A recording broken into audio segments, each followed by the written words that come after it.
શિયાળામાં જામશે ચોમાસાનો માહોલ. 7 દિવસ મેઘરાજા બોલાવશે સટાસટી. ખેડૂતો પર ઘેરાય ચિંતાના વાદળો. અરબ સાગરમાં ડિપ્રેશન સક્રિય થતા રાજ્યમાં 7 દિવસ છૂટાછવાયા સ્થળોએ વરસાદની હવામાન વિભાગે આગાહી કરી છે.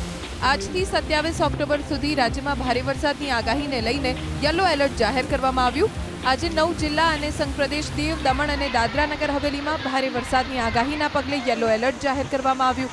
આવતીકાલે સૌરાષ્ટ્રના અમરેલી, બોટાદ અને ભાવનગરમાં વરસાદનું ઓરેન્જ એલર્ટ, તો ગીર સોમનાથ, પોરબંદર, જૂનાગઢ, રાજકોટ, સુરેન્દ્રનગરમાં વરસાદનું યલો એલર્ટ આપવામાં આવ્યું. અમદાવાદ અને ઉત્તર ગુજરાતના અરવલ્લીમાં પણ વરસાદનું યલો એલર્ટ આપવામાં આવ્યું છે. તો મધ્ય ગુજરાતના આણંદ, ખેડા, મહીસાગર, વડોદરા, પંચમહાલ, દાહોદ અને છોટાઉદેપુરમાં પણ ભારે વરસાદ વરસી શકે છે. દક્ષિણ ગુજરાતના ભરૂચ, નર્મદા, સુરત, તાપી, ડાંગ, નવસારી, વલસાડમાં યલો એલર્ટ આપવામાં આવ્યું.